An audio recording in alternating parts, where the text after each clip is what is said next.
Welcome to another session of computer networks. Today we'll talk about transport layer. In transport layer, basically we'll talk about UDP protocol, that is user datagram protocol. We'll talk about sockets also. We'll discuss about different type of port numbers.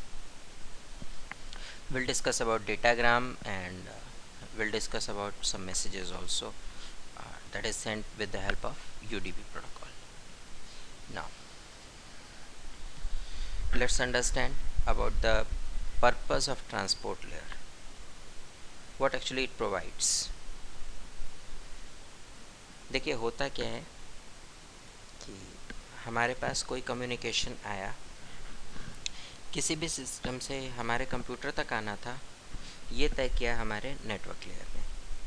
अब किसी खास system से हमारे system तक आ गया, लेकिन अब उस कम्युनिकेशन को हमें किसी खास एप्लीकेशन को प्रोवाइड कराना है। एक खास सॉफ्टवेयर पे मैं चाहता हूँ कि वो कम्युनिकेशन हमारा डिस्प्ले हो, ठीक है। तो इसके लिए हमको ट्रांसपोर्ट लेयर की ज़रूरत होती है। ट्रांसपोर्ट लेयर का काम क्या होता है? जो भी आपके पास कम्युनिकेशन आया है उसको किसी खास एप्लीकेशन तक पहुँचाने का काम ट्रांसपोर्ट लेयर करती है। इसमें अगर हम बात करें तो टोटल 3 तरीके के चीज़ें आती हैं। सबसे पहले तो ये कि इसके ऊपर की लेयर्स क्या सर्विसेज प्रोवाइड करती हैं, उसके ऊपर डिपेंड करता है ट्रांसपोर्ट लेयर में क्या एक्टिविटीज़ होंगी। सेकेंडली, ट्रांसपोर्ट लेयर को हम समझेंगे कि इसके अंदर अपनी क्या सर्विसेज हैं। And thirdly, will discuss about sockets. Now let's understand about services provided by upper layer. Upper layers कौन सी? Application layer. एक्चुअल में जो भी आपका काम प्रेजेंटेशन या सेशन मैनेज करने का भी होता है, ये भी एप्लीकेशन लेयर करती है। So here we are talking about application layer. Whatever the application is doing, उस एप्लीकेशन से कम्युनिकेट करने का काम ट्रांसपोर्ट लेयर का है। सो ट्रांसपोर्ट लेयर तय करेगी कि कौन सा मैसेज किस एप्लीकेशन को हैंड ओवर किया जाएगा, ठीक है। कोई भी चीज़ आपके सिस्टम तक आ चुकी है, सिस्टम तक आने के बाद ट्रांसपोर्ट जो है ये डिसाइड करेगा कि इसको इसके ऊपर की लेयर में किस तरीके से पहुंचाया जाए। This is all done by your transport layer. Now network layer थी ही, तो फिर इसकी ज़रूरत क्या पड़ गई? देखिए, नेटवर्क लेयर का काम था आपके कंप्यूटर को ढूंढना। कंप्यूटर को तो ढूंढ लिया, ठीक है। अब आपने इंटरनेट एक्सप्लोरर पे सपोज़ किसी साइट के लिए कहा था कि हाँ मुझे ये साइट चाहिए इंटरनेट एक्सप्लोरर पे, बट होता क्या है कि अगर ट्रांसपोर्ट लेयर ना होती तो सिस्टम को ये पता नहीं चल पाता कि इस साइट को किसने कनेक्ट करने को कहा था। अब सपोज़ मेरे पास 2-3 इंटरनेट एक्सप्लोरर खुले हुए हैं, एक में मैंने साइट 1 खोला, दूसरे में साइट 2 खोला। अगर रिस्पॉन्स पलट के आ जाए, जिस पे साइट 1 खोलना चाहता था उस पे साइट 2 का रिस्पॉन्स आ जाए, तो हम इसे समझ पाएंगे या हमारे लिए वो किसी काम का होगा? नहीं। सो ट्रांसपोर्ट लेयर का क्या काम है कि जिस किसी ने रिक्वेस्ट की है रिस्पॉन्स उसी तक पहुँचे, माने उसी एप्लीकेशन सॉफ्टवेयर तक पहुँचे, ये डिसाइड करने का काम एप्लीकेशन लेयर का है, सॉरी ट्रांसपोर्ट लेयर का है। नाउ नेटवर्क लेयर जो है आपके दूसरे सिस्टम्स के साथ आपकी कनेक्टिविटी कैसे बनेगी ये तय करती है, और ट्रांसपोर्ट लेयर बताती है कि आपके अपने सिस्टम में आने के बाद वो पर्टिकुलर किस एप्लीकेशन को हैंड ओवर किया जाएगा, ठीक है। थर्ड थिंग अगर हम डिस्कस करें तो एप्लीकेशन जो है ये नेटवर्क लेयर के बेस पे अगर डिफ़र कर सकता था तो उस केस में ट्रांसपोर्ट लेयर का रोल नहीं होता।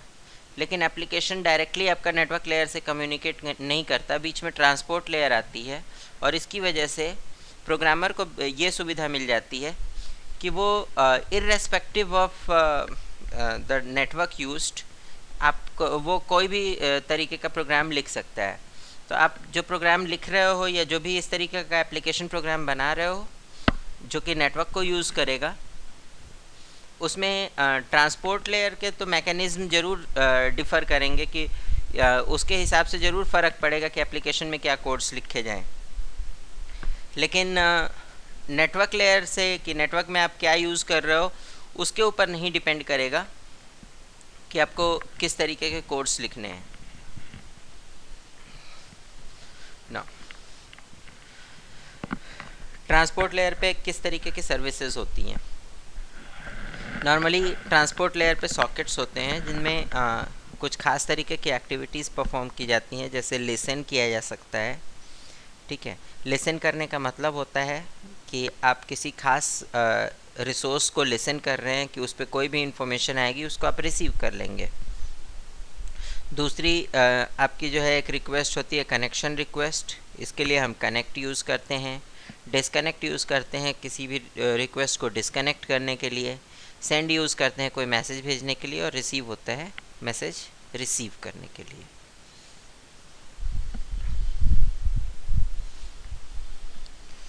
अगर हम ट्रांसपोर्ट लेयर की बात करें तो इसके अंदर जो है आपके सबसे पहले फ्रेम हेडर, उसके बाद पैकेट हेडर, अब इसके बाद ट्रांसपोर्ट लेयर का हेडर ऐड होने जा रहा है। ठीक है, यानी जो भी मैसेजेस भेज रहे थे वो नीचे की लेयर के तो हेडर्स ऐड करके जा ही रहा है, साथ में ट्रांसपोर्ट लेयर का एक और हेडर ऐड हो जाएगा।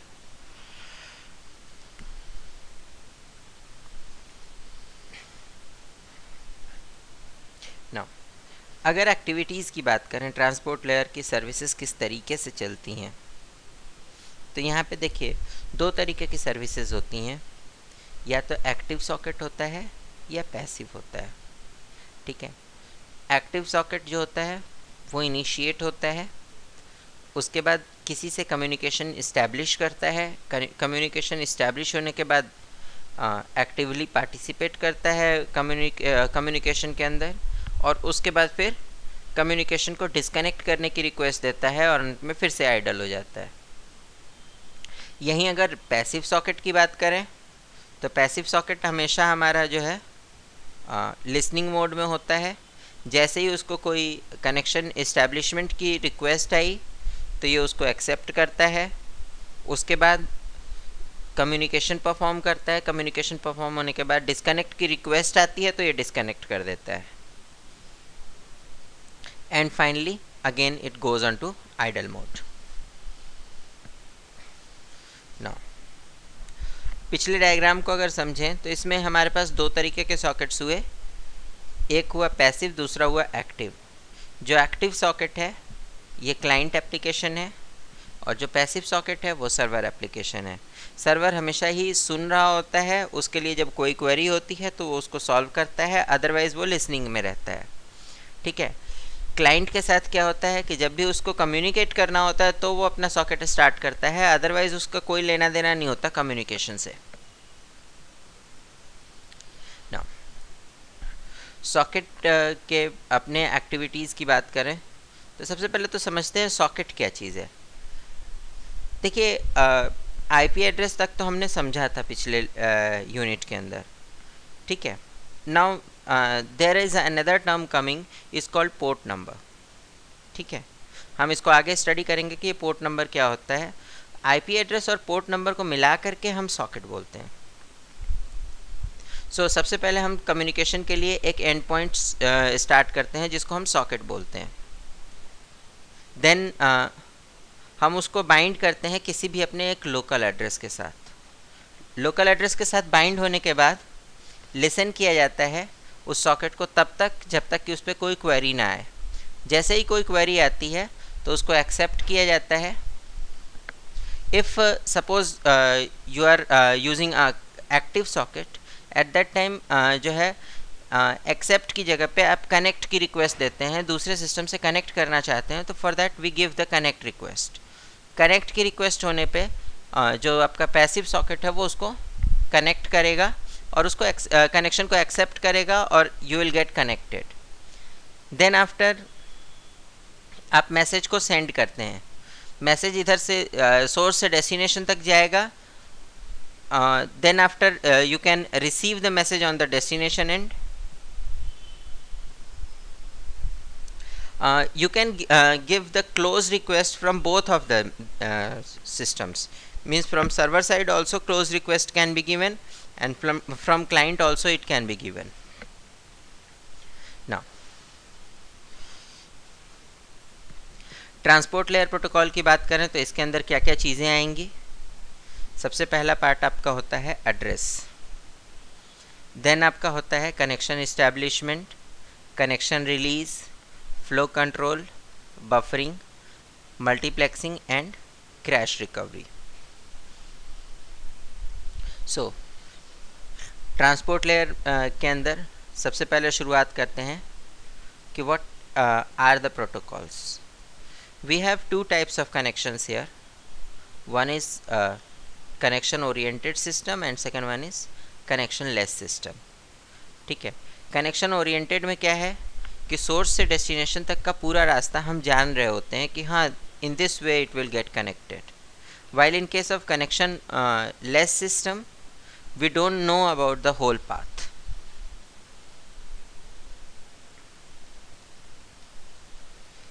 Here in addressing part what happens, application knows about one thing, that is port number. ठीक है. We also call it TSAP or in detail we can say transport service access point. ठीक है. TSAP आपका जो है ये transport service access point होता है, इसको हम पोर्ट नंबर भी बोलते हैं. ठीक है. नॉर्मली पोर्ट नंबर्स की गिनती जो है ये 0 से लेकर के 65,535 तक होती है और ये आपका जो है 16 बिट के अंदर रिप्रेजेंट किया गया होता है. 16 बिट का नंबर होता है. हर एक्टिविटी के लिए, हर नेटवर्क एक्टिविटी के लिए सेपरेट पोर्ट नंबर्स होते हैं. कोई भी दो नेटवर्क प्रोग्राम्स एक सेम पोर्ट पर नहीं एग्जीक्यूट होते.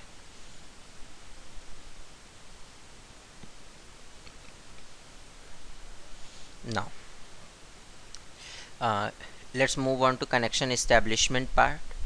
When user 1 or program 1 wants to communicate with second process or second program running on some other server, so network layer का जो काम है वो तो आपका एक सिस्टम से दूसरे सिस्टम तक कनेक्टिविटी बनाने का है.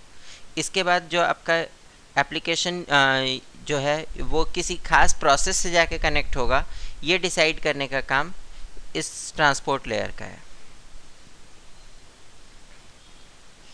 कनेक्शन दो तरीके के बनते हैं.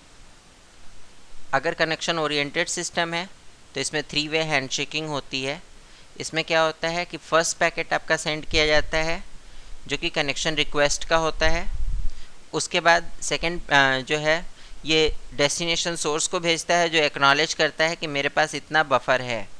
ठीक है. अगर बफर का साइज़ 0 बताया जाता है that means it is negative acknowledgement.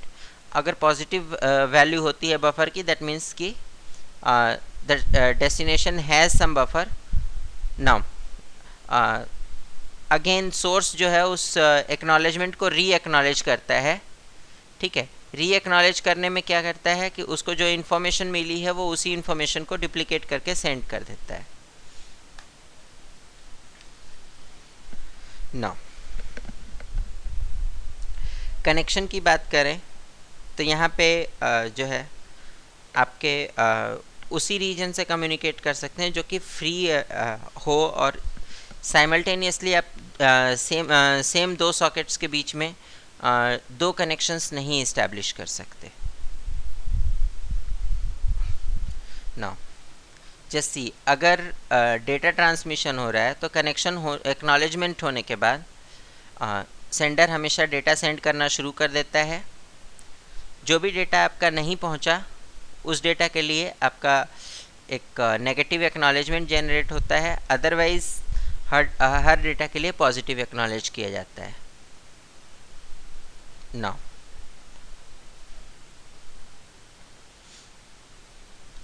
just see here basically you have two army problem. दो साइड में आपकी जो ब्लैक कलर में या डार्क कलर में आर्मी दिख रही है actually it is a blue army. One is blue army 1 and second one is blue army 2. and the central one is white army. Now they have to fight with the central one. The question arises that अगर ये आपस में communicate नहीं करेंगे और इन्होंने ज़्यादा force से अटैक किया तो इनके ऊपर अटैक हो जाएगा, ये बीच में बच जाएंगे, ठीक है। ऑन द अदर साइड अगर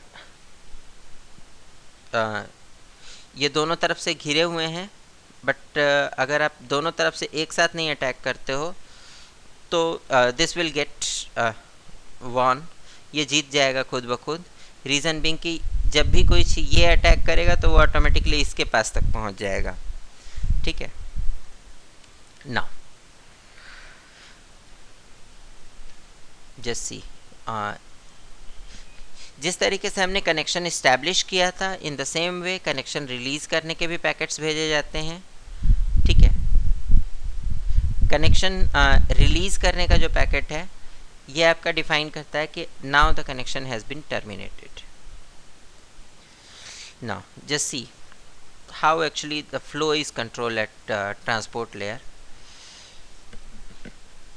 यहाँ पे आपको कुछ मैसेजेस दिखाए गए हैं जिसमें एरो अगर इधर की तरफ है, मीन्स जैसे ये मैसेज है या ये मैसेज है, ये मैसेज है या ये वाला है, ये है, ये सारे मैसेज आपके ए से बी की तरफ भेजे जा रहे हैं। और जिस किसी भी मैसेज के अंदर आपका एरो अगर इधर को है तो that means it is transferred from B to A. Now just see what are the messages been transferred. सबसे पहले ए कम्युनिकेट करना चाहता है बी से, ठीक है। इसने अपनी तरफ से रिक्वेस्ट की कि मुझे बफर एलोकेट करो so that I can communicate with you, ठीक है। नाउ बी ने कम्युनिकेट किया कि मेरे पास बफर है या नहीं है। फॉर एग्ज़ाम्पल इसने बफर का साइज़ 4 बताया। बफर साइज़ अगर 0 नहीं है देन इट इज़ ओके, ठीक है। सो कम्युनिकेशन यहाँ पे पॉसिबल है। अब फ्लो कंट्रोल इसमें कैसे हो रहा है कि जो रिक्वेस्ट की थी वो 8 बफर्स की थी, बट बी ने रेस्पॉन्स करते समय 4 यूनिट्स ऑफ बफर बताया। सो बफर का साइज़ छोटा है इसलिए 4 ही पैकेट्स तक भेजे जा सकते हैं। इसने 3 पैकेट बिना एक्नॉलेजमेंट के भेज दिए और अभी भी बफर का 1 यूनिट खाली रहने दिया। अब जब तक इसको एक्नॉलेजमेंट नहीं मिल जाता पहले 3 बफर्स का, पहले 3 मैसेजेस का, तब तक ये आगे के मैसेजेस नहीं सेंड करेगा, ठीक है। Now here you can see इसने 3 और 4 सेंड कर दिया। 4 सेंड करने के बाद भी इसको अभी तक एक्नॉलेजमेंट नहीं मिला सेकंड मैसेज का, तो इसने ये मान करके कि सेकंड मैसेज शायद डिस्ट्रॉय हो गया हो इसलिए इसका एक्नॉलेजमेंट नहीं आया है, सेकंड मैसेज दोबारा रिपीट कर दिया, ठीक है। This is how the communication is propagating. Now multiplexing. Multiplexing क्या होता है? एक्चुअल में अपवर्ड लेयर के जो आपके मतलब ट्रांसपोर्ट लेयर से जो मैसेजेस आ रहे हैं नेटवर्क लेयर को जब हैंड ओवर किए जाते हैं तो नेटवर्क के लिए तो पाथ सेम रहना है, चाहे वो कई सारी पोर्ट से आता हो चाहे एक ही पोर्ट से आता हो, ठीक है। सो जितने भी मैसेजेस हैं चाहे जिस भी पोर्ट से आए हों वो सारे कलेक्ट होकर के आपके सिंगल रूटिंग लाइन से होकर के आगे को रूट किए जाते हैं, ठीक है। मतलब नेटवर्क लेयर पे जाने पे वो आईपी प्रोटोकॉल पे सेम मैसेजेस जो एक सिस्टम के लिए हैं वो एक साथ कलेक्ट कर लिए जाते हैं, चाहे वो जिस भी तरीके के मैसेज हों, ठीक है। So we call this as downward multiplexing. And upward multiplexing क्या होता है कि जो भी मैसेज आपका नेटवर्क लेयर से आया वो ट्रांसपोर्ट लेयर को पार्ट्स में ब्रेक करके वापस हैंड ओवर कर दिया जाता है जिस भी तरीके से आप चाहते हो, ठीक है। So this is called upward multiplexing. Now user datagram protocol, RFC for this protocol is 768. Now what actually RFC 768 is. There are some RFCs assigned by IANA. IANA is a agency that is defining all kind of protocols, and they govern if some kind of change is required or whatever. So इन सब चीज़ों को वो तय करते हैं. तो RFC उन्होंने जो है डिफ़ाइन कर रखे हैं हर प्रोटोकॉल के लिए. अगर आप किसी प्रोटोकॉल के अंदर कोई कमी आपको दिखती है या कुछ एक्सप्लेन करना चाहते हैं या कुछ समझना चाहते हैं, किसी खास प्रोटोकॉल को फॉलो करने वाला कोई एप्लीकेशन बनाना चाहते हैं या डिवाइस बनाना चाहते हैं, तो उसके लिए उसका RFC आपको स्टडी करना पड़ता है. Now here you see UDP की बात करें तो इसका पैकेट साइज स्मॉल होता है, फास्ट होती है, मतलब इसकी कनेक्टिविटी फास्ट होती है. ठीक है. इसमें डमी मैसेजेस यानी कि जैसे एक्नॉलेजमेंट हुआ या इस तरीके के फालतू के मैसेजेस नहीं होते हैं. ठीक है. But some drawbacks are there, like it can get lost. अगर डेस्टिनेशन तक नहीं पहुंचा तो भी सोर्स को इन्फॉर्मेशन नहीं दिया जाता. ठीक है. हैंड शेकिंग प्रोसेस नहीं रिक्वायर्ड होता, यानी कि आप नहीं जानते हैं कि सोर्स एग्जिस्ट, डेस्टिनेशन एग्जिस्ट करता है या नहीं, फिर भी आप उसको मैसेज भेज देते हैं. और UDP के अंदर एक और सबसे बड़ी प्रॉब्लम होती है कि इसमें किसी भी बात के लिए रूट सेम फॉलो हो, ऐसा कोई रिस्ट्रिक्शन नहीं होता. So you can follow different routes for same protocol. Now there is a term called port number that I have already discussed. Let's move on to what actually the port numbers are and how actually they can be defined. So total 0 से लेके 65,535 तक port numbers होते हैं जो कि logical numbers होते हैं. ठीक है. और इन सभी पोर्ट नंबर्स को जो है कम्युनिकेट करने के लिए हम जो नेटवर्क एप्लीकेशंस क्रिएट करते हैं वो उसी पोर्ट को यूज़ कर सकते हैं जो कि हमारा सिस्टम यूज़ ना कर रहा हो. ठीक है. इसमें कुछ वेल नोन सर्विसेज होती हैं, जैसे 0 से 1023 तक की सर्विसेज हैं, इनको हम वेल नोन सर्विसेज बोलते हैं. और इसके लिए आपका रूट यूज़र होना ज़रूरी है अगर आप कोई नेटवर्क एप्लीकेशन इस पर इस्टेब्लिश करते हैं. ठीक है. इसके बाद से आपकी कुछ रजिस्टर्ड पोर्ट्स होती हैं जो 1024 से लेकर के 49,151 तक होती हैं. इस बीच में कुछ पोर्ट्स रजिस्टर्ड होती हैं जो कि डिफरेंट एप्लीकेशन के लिए फ़िक्स की गई होती हैं कि हाँ ये एप्लीकेशन इस पे रन होगा. ठीक है. और इसके ऊपर जो भी आपकी पोर्ट्स होती हैं, यानी कि 49,152 से 65,535 तक, ये सारी आपकी डायनेमिक पोर्ट्स कही जाती हैं और इनको आप किसी भी प्राइवेट एप्लीकेशन के लिए यूज़ कर सकते हैं. There is no restriction on these ports. ठीक है. So if you are creating any network application, try to use any port above 50,000. नाउ some specific ports like for file transfer protocol is port number 20 and 21. For SSH it is 22, 23 for telnet, 25 is for SMTP, 53 is for DNS, 80 is for HTTP, 110 for POP3, and there are so many ports available. You can see it in your system file /etc/services.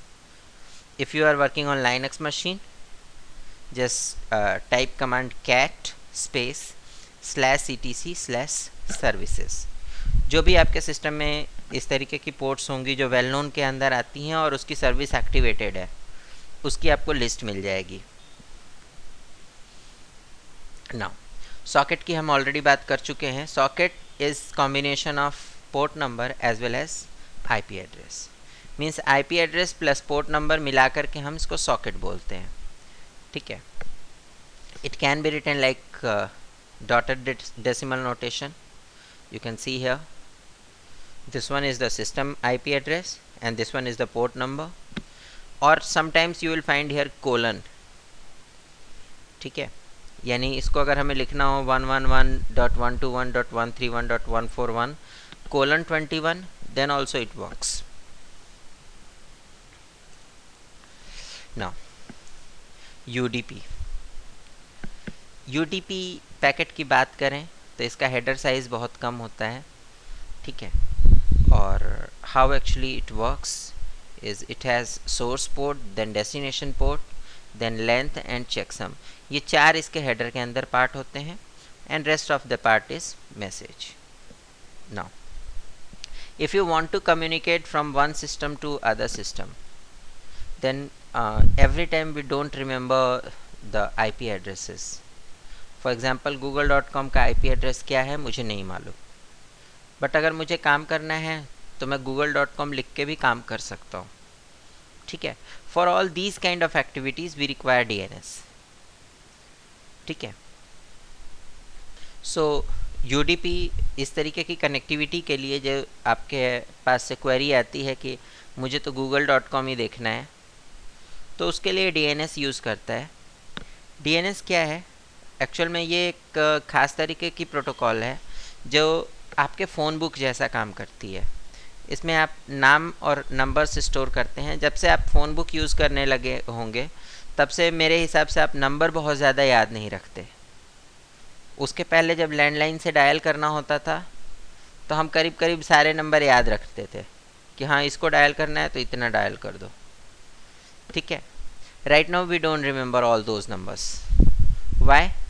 Because we have the solution, we have better solution कि नाम याद रख करके ही हमको number का काम चल जाता है. नाउ UDP की बात करें तो UDP के अंदर अगेन एरर करेक्शन के लिए चेकसम यूज़ किया जाता है, ठीक है.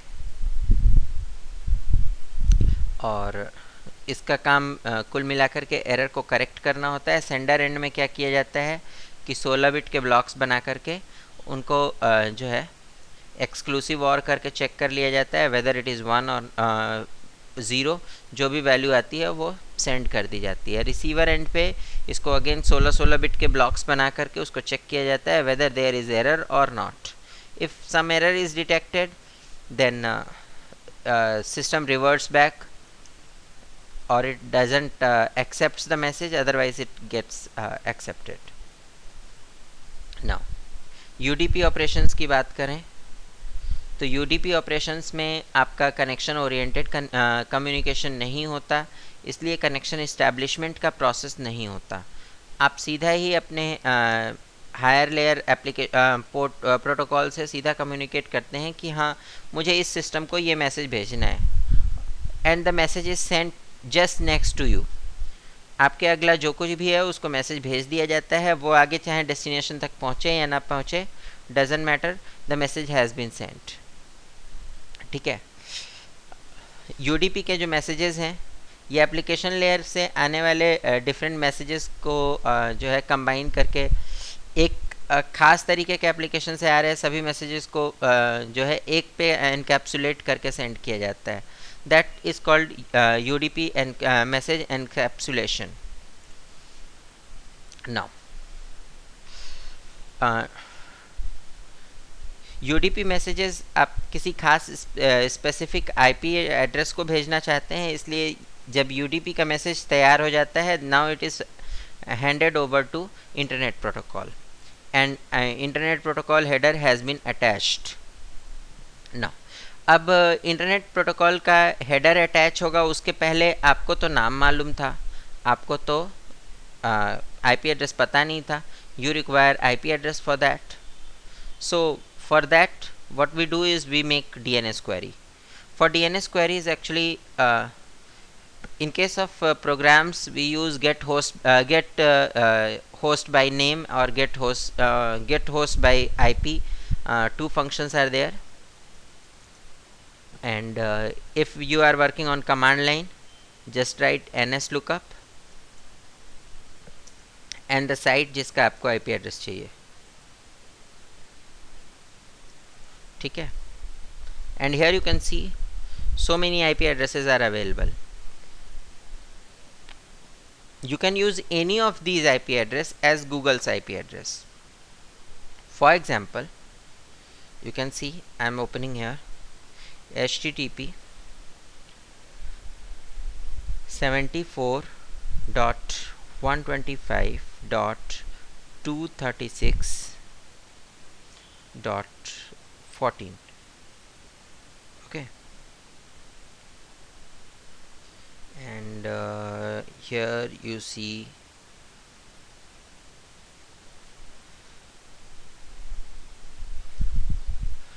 actually in our network some kind of authentication is required to communicate outside. So you can see here google.com. Perhaps the accepting language of this computer has been set to Hindi, that's why it is accepting in Hindi.